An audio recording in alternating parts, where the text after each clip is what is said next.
Hi everyone, welcome to Follow Your Heart here on the Natural Parent Magazine. I'm Anne Cullen, talking gentle discipline today.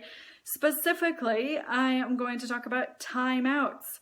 So what is up with timeouts? Should we be doing them? Should we be doing them sometimes? Should we never do them? Let's get into it. First of all though, I did do some timeouts with my firstborn. Max is now 15. And before I go on, I want to say, those of you that are enjoying having the subtitles or the captions on these videos so that you can watch along with your sound off, it is all thanks to my son Max. So thank you for doing those for us, and yeah, big shout out. We appreciate all of the work you're putting into doing that on the videos, Max. So yeah, we did some timeouts with Max because that's what we thought we were supposed to do. There was a time when spanking or smacking children was really very acceptable, especially, following certain behaviors. And as we were going through, many of us years ago realized that that just isn't okay and it doesn't get us the results. So then, we thought, yeah, time out. You need to sit them on the naughty step or put them in a chair or send them off to their bedroom.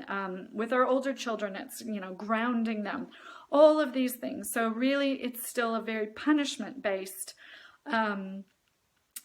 discipline, but it seemed gentler than hitting your kids. And of course, on many levels, it is more gentle than hitting your kids.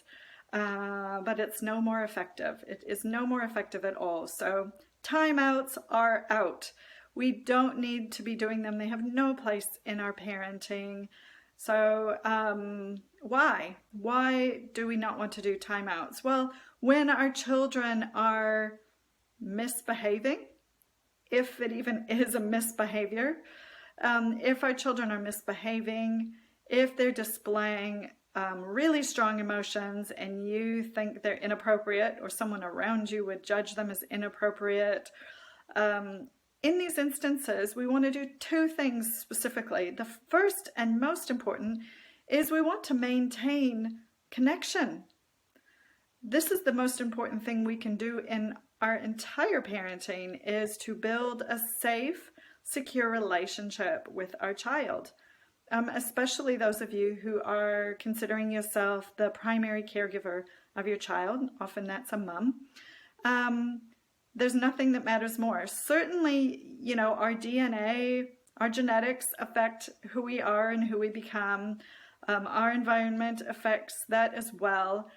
But we actually do know that nothing's more important than relationship in building positive outcomes for our future and creating brains and bodies and minds and spirits that are healthy and happy and whole. It's all about connection and relationship. So you don't build empathy in another human being by shaming them, by punishing them, by putting them off in another room or on the naughty chair. You just don't. You do that by being empathetic, by showing them what love really looks like, and that's through connection.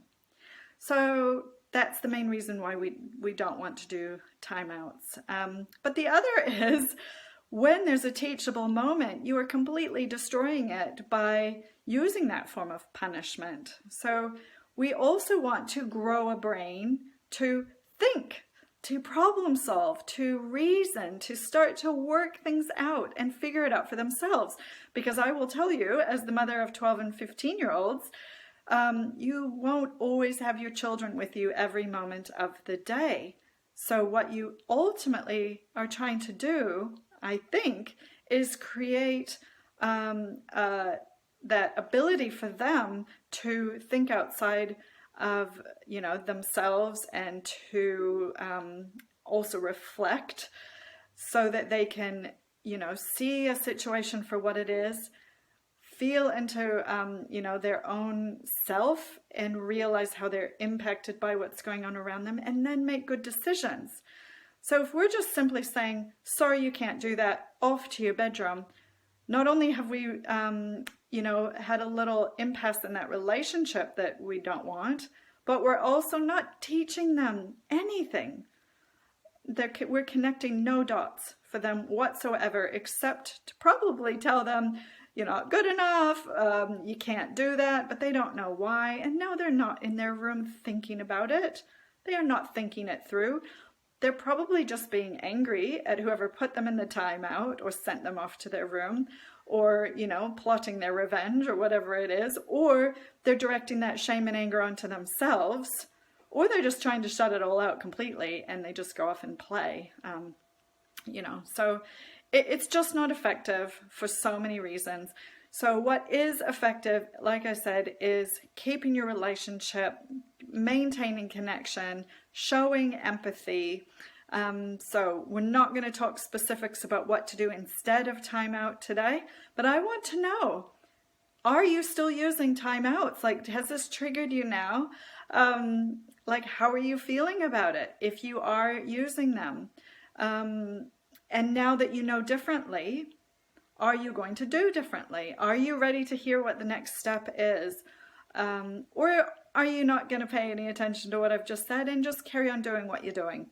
Let me know. What do you think about timeouts? Is there a place for them? Have I got this wrong? Do you think you're going to raise, you know, self-entitled kids if you don't send them into timeouts? Where do you see, you know, the benefits of it? Let me know. Write in. Anne at thenaturalparentmagazine.com is my email, or connect with me on my Instagram. Okay, bye everyone. I'll be talking about the magazine tomorrow, so tune in.